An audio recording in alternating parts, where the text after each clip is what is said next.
Assalamualaikum warahmatullahi wabarakatuh. Selamat pagi anak-anak. Kita berjumpa lagi dengan pembelajaran kita pagi ini. Ibu akan melanjutkan pembelajaran kita yang kemarin. Masih kita berbicara tentang torsi. Kali ini kita akan lanjut torsi pada katrol ya. Nah, pada pembelajaran hari ini, Ibu ingin kalian dapat membedakan percepatan pada katrol yang licin dan pada katrol yang ikut bergerak ya. Artinya katrol yang kasar. Kemudian menerapkan percepatan pada katrol licin dan pada katrol ikut bergerak ini pada kehidupan kita sehari-hari.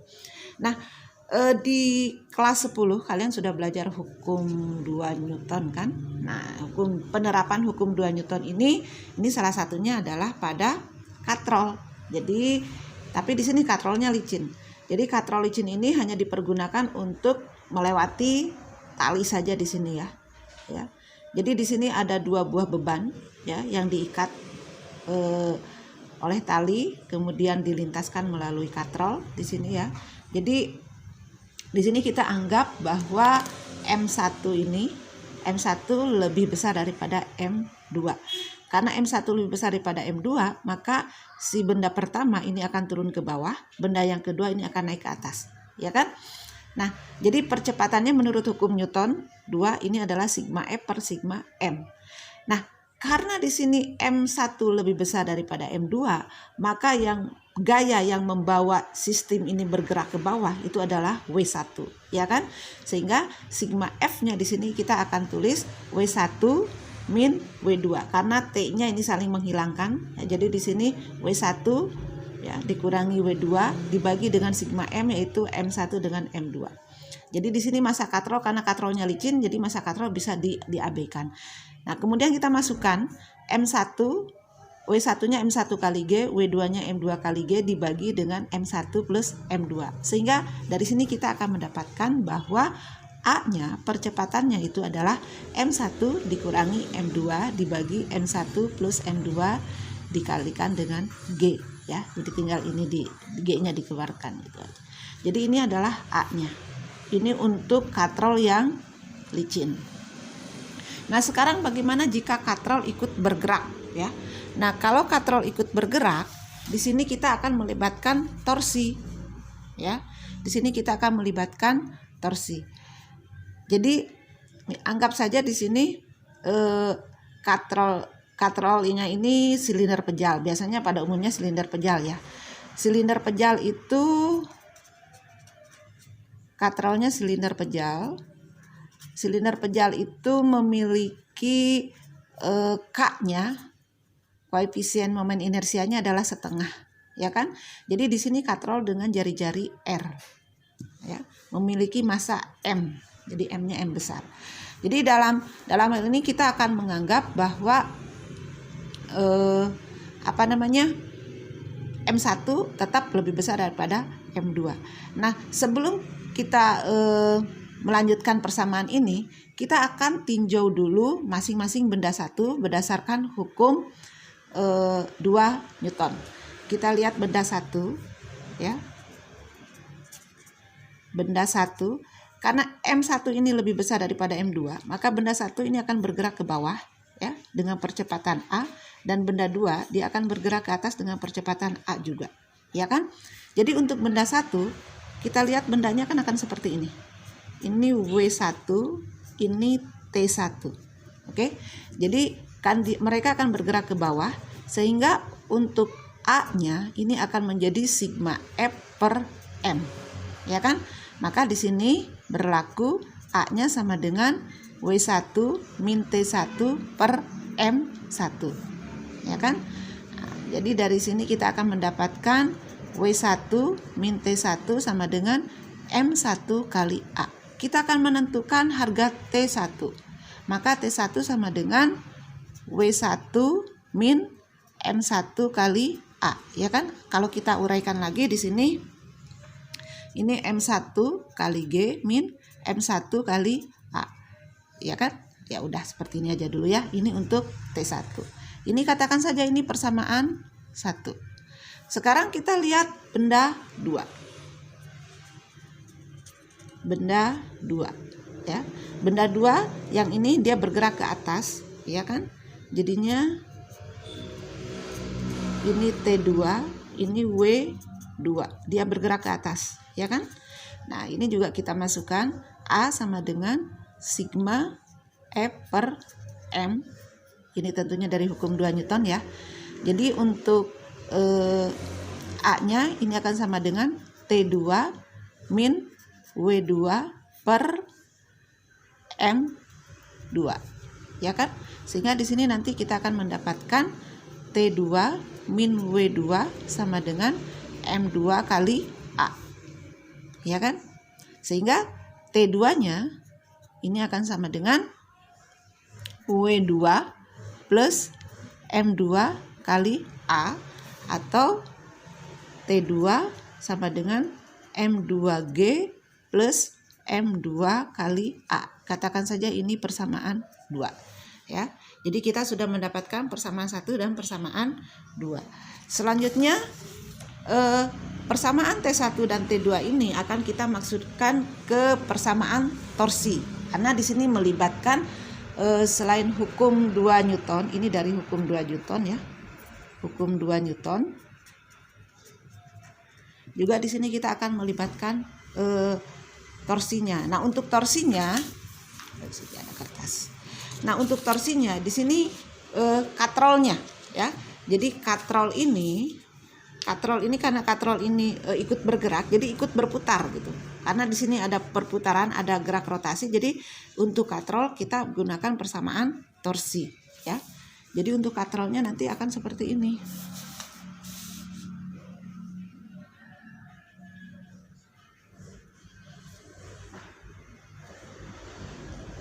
Nah, ini untuk katrol. Kita lihat katrol ini kan ada gaya tegang tali ya. Jadi kita tulis begini. Ini T1, ini T2. Ya kan? Nah, karena tadi T1 bergerak ke bawah, ya kan? Kemudian T2 bergerak ke atas, jadi dia akan bergerak ke sini. Ya kan? Dia akan berputar ke sini. Jadi kita akan menulis yang perputaran yang searah dengan perputarannya dulu ya. Nah, jadi di sini kita untuk katrol tulisnya sigma to, ini kita akan pakai I kali alfa. Ya. Nah, karena di sini to-nya ada 2. Kenapa ada to-nya ada 2? Karena gayanya di sini ada 2, gaya tegang tali 1 dan gaya tegang tali 2. Jadi kita akan menulis yang gaya tegang tali 1 dulu karena dia yang searah dengan arah gerak katrol ya. Jadi ini T1 ya kan? T1 kali R. Ingat ini porosnya. Jadi R ini adalah lengannya, ya kan? Dikurangi T2 kali R, ini pun ke sana ada R, cuma di sini tidak dituliskan. Ini akan sama dengan I, ya kan? Dikalikan dengan alfa. Ingat dengan I sama dengan ini ibu akan ambil silinder pejal, jadi setengah M R kuadrat, M-nya M besar ya, supaya kita bisa membedakan dengan benda. Kemudian alfa ini adalah A per R, ya kan? Nah, jadinya ini nanti akan R-nya kita keluarkan aja ya. Jadi R T1 min T2, ini ibu akan masukkan setengah M R kuadrat kali A per R. R-nya yang ini kan ada 2 ya, jadi ini satu bisa hilang, yang ini pun bisa hilang, ya kan? Sehingga kita akan mendapatkan T1 min T2 sama dengan setengah M kali A. Oke, sekarang kita tinggal masukkan aja T1-nya tadi berapa dari sini. Nah, T1-nya M1G, kita masukkan ya. M1G min M1A dalam kurung saja dikurangi T2-nya yang mana? Ini T2-nya M2G, ya kan? Plus M2A dalam kurung, ini akan sama dengan setengah M kali A, ya kan? Dah kalau sudah begini tinggal matematika yang bicara nih. Kita uraikan dulu sedikit ya. Ini akan M1G min M1 kali A Ini juga min M2 kali G. Ini negatif ditambah positif, ketemu positif jadi negatif M2A sama dengan setengah M kali A. Sekarang yang ada AA-nya kita pindahkan ke sini. Jadi ini M1G, ini G min M2G akan sama dengan ini negatif-negatif semuanya jadi ke sini jadi positif ya. Jadi M1A ditambah M2A ditambah setengah MA. Nah, ini A-nya bisa kita keluarkan kan? A M1 ditambah M2 ditambah setengah M. Ya kan? Ini juga G-nya bisa kita keluarkan. M1 min M2 G. Nah, dari sini kita bisa menentukan A nih. A sama dengan M1 min M2 per M1 plus M2 plus setengah M dalam kurung G. Nah, inilah percepatan untuk katrol yang ikut bergerak. Nah, bisa kalian bedakan dengan yang ini? Kira-kira apa perbedaannya? Yang ini pada katrol licin, yang ini katrol ikut bergerak. Ya. Jadi pada katrol licin, di sini kita tidak melibatkan massa katrol, tetapi pada katrol yang ikut bergerak, di sini massa katrol ikut kita perhitungkan dengan melibatkan konstanta katrolnya. Karena di sini Ibu mengambil katrolnya adalah katrol pejal dan konstantanya setengah, maka di sini tinggal ditambah setengah M. Jadi M-nya M besar di sini adalah massa katrol ya. Ingat M1 di sini adalah massa benda 1. Ya kan? Satuannya tentu saja dalam kilogram. M2 massa benda 2, ini juga dalam kilogram, dan M besar itu adalah massa katrol ya, massa katrol dalam kilogram. Kemudian G, kalian tahu ini adalah percepatan gravitasi ya, satuannya meter per sekon kuadrat. A ini adalah percepatan sistem katrol ya. Percepatan sistem ini juga sama setengah M meter per sekon kuadrat. Oke. Nah, ini adalah perbedaan dari percepatan pada katrol yang licin dan katrol yang ikut bergerak ya. Nah, selanjutnya Ibu akan melanjutkan dengan hukum kekekalan momentum sudut ya. Nah, pada pertemuan kemarin Ibu sudah menjelaskan momentum sudutnya ya.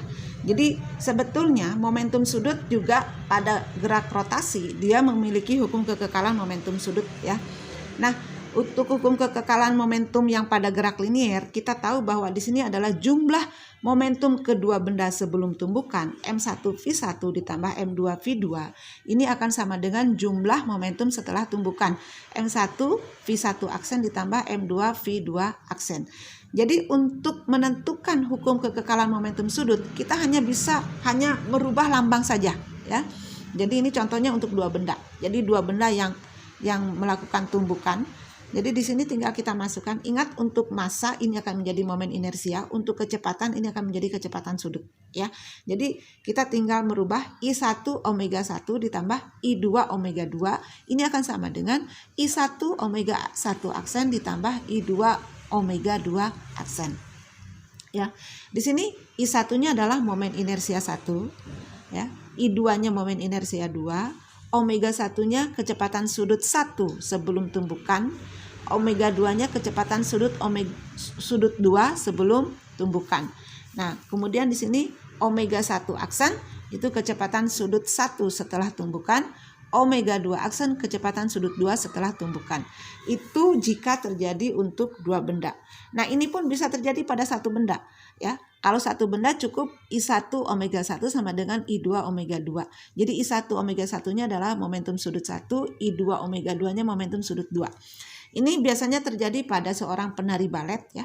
Biasanya penari balet itu kalau dia ingin memutarkan dirinya lebih berputar, itu biasanya akan mengecilkan jari-jari. Mengecilkan jari-jari, dia mengharapkan dari mengecilkan jari-jari itu atau merapatkan tangannya ya, dengan cara merapatkan tangannya, dia ingin memperkecil momen inersia, dia akan memperbesar kecepatan sudut. Gitu ya. Tetapi kalau mau berhenti biasanya tangannya direntangkan. Perentangan tangan ini fungsinya untuk memperbesar jari-jari. Kalau memperbesar jari-jari berarti momen inersianya diperbesar dan kecepatan sudutnya menjadi kecil sehingga dia akan berhenti. Nah, itu dilakukan oleh satu benda. Jadi di sana momentum sudut 1 akan sama dengan momentum sudut 2 ya. Nah, ini adalah sedikit tentang hukum kekekalan momentum. Jadi nanti untuk soal-soalnya ya, Ibu akan berikan tugas saja, tapi tugasnya nanti akan Ibu berikan dalam bentuk offline ya. Nah, ini tambahan untuk kesebandingan ya. Kesebandingan antara gerak lurus berubah beraturan GLBB dengan GMBB, gerak melingkar berubah beraturan. Ini tambahan dari yang kemarin. Jadi kalau pada GLBB di kelas 10, GLBB ini kita kenal persamaan VT sama dengan V0 plus A kali T, ya kan? Kemudian ada jarak V0T plus setengah AT kuadrat, ya kan? Kemudian ada satu lagi VT kuadrat sama dengan V0 kuadrat plus 2AS. Ya kan? Nah, kalau dalam GMBB ini mudah saja, tinggal dirubah. Ingat, untuk kecepatan menjadi kecepatan sudut. Untuk percepatan menjadi percepatan sudut, ya. Untuk jarak menjadi sudut. Kemudian ini juga jarak di sini saja di sudut. Jadi kita tinggal merubah saja nih. Jadi untuk VT di sini ini akan menjadi omega T sama dengan omega 0 plus alfa kali T. Ya kan? Untuk jarak ini menjadi sudut yang ditempuh, ini jarak yang ditempuh, ini sudut yang ditempuh sama dengan omega 0 T plus setengah alfa T kuadrat. Ya. Kemudian untuk VT kuadrat ini akan menjadi omega T kuadrat sama dengan omega 0 kuadrat plus 2 alfa theta. Ya. Nah, ini kesebandingan antara GLBB dengan GMBB ya. Jadi ini untuk GLBB, ini untuk GMBB. Nah, selanjutnya bagian ketiga, ini Ibu sekali-kali ya. Bagian ketiga ini adalah gerak menggelinding. Ya. Gerak menggelinding. Jadi untuk gerak menggelinding ya, di sini dari pembelajaran yang akan Ibu sajikan, Ibu mengharapkan kalian bisa menentukan percepatan benda bergerak menggelinding, ya. Kemudian menentukan energi kinetik pada benda bergerak menggelinding, kemudian menentukan kecepatan benda bergerak menggelinding pada bidang miring, ya. Kecepatan, percepatan dengan energi kinetik. Nah, apa sih sebetulnya gerak menggelinding? Gerak menggelinding adalah gerak perpaduan dua buah gerak benda. Jadi seandainya ada sebuah benda nih mengalami dua gerak, yaitu gerak translasi, bergerak lurus, dan juga bergerak rotasi. Jadi selain dia bergerak lurus, dia juga berputar gitu loh. Jadi nanti akan begini, ya kan? Jadi dia akan menggelinding.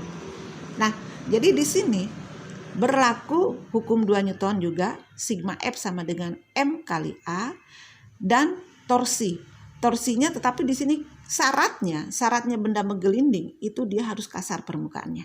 Ya. Jadi tidak boleh licin. Kalau licin dia akan tergelincir. Nah, jadi kalau dia kasar dia akan menggelinding. Ya. Oleh karena itu jalanan harus kasar. Kalau licin kan banyak orang kecelakaan ya, tergelincir. Jadi di sini harus syaratnya harus kasar, sehingga yang melakukan torsi di sini adalah gaya gesek. Ya. Jadi gaya gesek porosnya di sini, lengannya adalah jari-jarinya. Jadi untuk torsi ini gaya gesek dikalikan R dengan torsi sama dengan bisa juga I kali alfa, ya. Nah, sekarang kita padukan dua persamaan ini, ya. Fg kali R dengan I kali alfa. Nah, jadi di sini gaya gesek dikalikan R akan sama dengan I kali alfa. Ingat, I ini sama dengan KMR kuadrat. Ini Ibu ambil yang umum, ya. Jadi K ini adalah konstanta momen inersianya, kemudian alfa di sini A per R. Jadi kalau kita masukkan ke sini, Fg kali R, ini I-nya kita ganti KMR kuadrat dikalikan A per R, nanti R-nya akan habis. Jadi kita akan mendapatkan Fg sama dengan KMA, ya. K kali M kali A. Oke. Sekarang kita masukkan ke hukum 2 Newton, ya. Hukum 2 Newton berarti sigma F sama dengan M kali A. Kita lihat, karena benda bergerak ke sana dengan percepatan A, berarti kita harus menulis gaya dulu, ya kan? Gaya F min Fg sama dengan M kali A, ya. Kemudian F ini, Fg-nya kita ganti F min K kali M kali A sama dengan M kali A. Kita geserkan ke sini yang mengandung A, jadi F sama dengan M kali A plus K M kali A. Jadi MA-nya bisa kita keluarkan, ini akan menjadi 1 plus K M kali A, ini F. Sehingga A akan kita peroleh F per 1 plus K kalikan M. Nah, ini adalah percepatan benda bergerak menggelinding jika seandainya lintasannya lurus, ya pada lintasan lurus. Ini pada lintasan lurus, ya. Jadi dia menggelinding, gitu, ya. Kemudian selanjutnya kita akan menentukan gerak menggelinding untuk benda yang bergerak di bidang miring, ya. Percepatan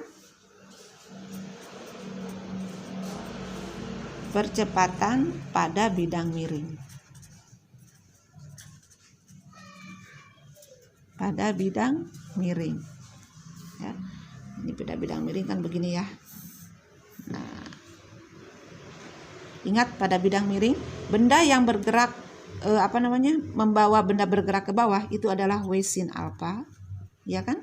W sin alfa. Kemudian ini pun syaratnya sama, dia harus kasar, berarti di sini harus ada gaya gesek. Jadi dia akan bergerak begitu, ya. Nah, nanti dia akan bergerak ke bawah dengan percepatan A. Nah, konsepnya masih sama, ya. Konsepnya masih sama. Jadi ini kita menggunakan untuk Fg-nya ini masih K M kali A, ya kan? Juga kita akan menggunakan sigma F sama dengan M kali A. Cuma di sini F-nya kita ganti dengan W sin alfa dengan gaya gesek, ya. Jadi di sini W sin alfa min Fg sama dengan M kali A, ya.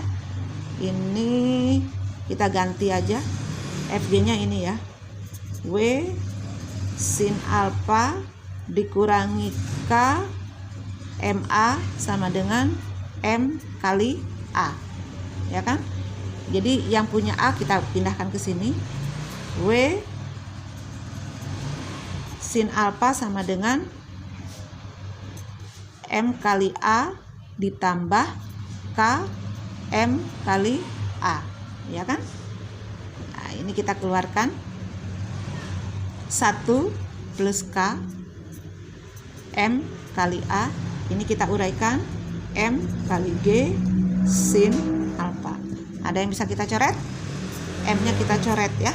Sehingga A-nya kita akan memperoleh G sin alfa per 1 plus K. Nah, inilah percepatan pada bidang miring, ya. Percepatan pada bidang miring. Jadi di sini dipengaruhi oleh percepatan gravitasi, sudut kemiringan, kemudian dibagi dengan 1 plus tergantung bentuknya nih. K-nya itu masih ingat, ya, dengan konstanta benda-benda yang menggelinding. Kalau dia silinder pejal setengah, kalau dia silinder berongga 1, kalau dia bola pejal 2/5, kalau dia bola berongga 2/3 dan lain sebagainya ya. Nah, itu adalah percepatan pada bidang miring. Selanjutnya hukum kekekalan energi kinetik. Energi kinetik dulu. Energi kinetik benda menggelinding. Di awal sudah Ibu jelaskan ya, benda menggelinding itu adalah perpaduan dari benda rotasi dan benda translasi ya. Jadi benda bertranslasi dan berotasi. Ya. Jadi untuk energi kinetik menggelindingnya juga, energi kinetik menggelinding ini juga perpaduan dari energi kinetik translasi ditambah dengan energi kinetik rotasi. Nah, energi kinetik translasi itu yang mana? Yang setengah mp kuadrat, ya kan? Yang ini ditambah setengah I omega kuadrat, ya kan? Nah, sekarang kalau kita masukkan I ini dengan sembarang kmr kuadrat, kan gitu ya. Ini sebetulnya bisa kita uraikan lagi. Ini akan menjadi setengah mp kuadrat ditambah setengah I-nya kita masukkan kmr kuadrat omega kuadrat. Kita di sini mendapatkan nih, ada omega kuadrat, ada r kuadrat. Ini sebetulnya sama saja dengan v kuadrat. Ya. Jadi ini v kuadrat. Ingat, ini ada r kuadrat omega kuadrat. Jadi di sini omega kuadrat kali r kuadrat sama dengan v kuadrat. Jadi kita bisa masukkan ke sini. Ini kita akan mendapatkan setengah mp kuadrat ditambah setengah kmp kuadrat. Ya kan? Ada yang bisa kita keluarkan? Bisa ya? Setengah mp kuadratnya. Jadi ini akan menjadi 1 plus k setengah mp kuadrat. Inilah persamaan energi kinetik menggelinding. Ya. Ya. Jadi massa setengah massa kali percepatan kuadrat tinggal ditambahkan 1 plus k-nya. Ingat k ini ya. Makanya Ibu bilang kemarin k itu harus hafal. Nah, bagian terakhir ini kita akan menentukan kecepatan ya. Kita akan menentukan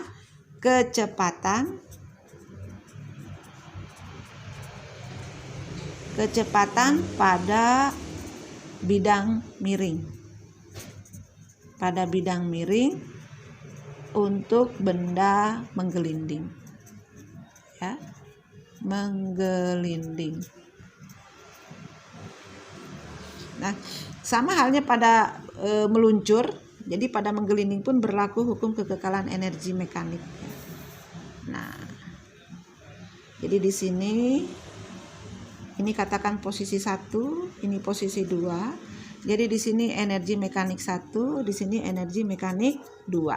Di sini benda dari mulai V-nya 0, ya kan? Di sini H-nya yang 0. Kan gitu ya. Nah, jadi di sini pun akan berlaku hukum kekekalan energi mekanik. Tapi energi mekanik perpaduannya juga sama, nanti energi kinetiknya energi kinetik menggelinding ya. Jadi EM1 sama dengan EM2. Jadi di sini EP1 ditambah EK1, EK-nya ya EK menggelinding. EK menggelinding 1 ini akan sama dengan EP2 ditambah EK menggelinding 2. Nah, di sini karena V-nya 0, berarti yang ini 0. Ya kan?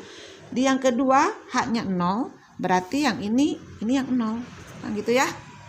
Nah, sekarang kita masukkan EP1 ini MGH ditambah 0, ini akan sama dengan 0 ditambah kita masukkan aja setengah, mana tadi, setengah M V kuadrat 1 plus K. Nah begitu saja ya, bisa ya. Nah ini akan menjadi MGH sama dengan setengah M V kuadrat 1 plus K. Ya, ada yang bisa kita coret? Masanya ya, kita coret. Angka 2 kita bisa pindahkan ke sana. 2GH ini akan menjadi V kuadrat 1 plus K. Sehingga V kuadrat akan sama dengan 2GH per 1 plus K, ya kan? Nah, sehingga di sini kita akan mendapatkan V-nya itu akan menjadi akar 2GH per 1 plus K. Inilah kecepatan untuk benda yang bergerak menggelinding. Semuanya ditambahkan 1 plus K ya. Jadi untuk energi kinetiknya di sini ditambahkan 1 plus K, ya kan? Untuk percepatan di bidang miring G sin alpha per 1 plus K. Untuk kecepatannya juga ini A-nya adalah F per 1 plus K per M ya. Jadi itu benda yang bergerak menggelinding ya. Jadi untuk penjelasan hari ini ya. Jadi Ibu cukupkan sekian dulu. Nanti untuk latihan soalnya Ibu berikan offline saja, dan itu nanti kalian jawab di buku tugas ya, karena kalian harus punya buku tugas. Nah, untuk hari ini Ibu cukupkan sekian dulu. Terima kasih atas perhatiannya.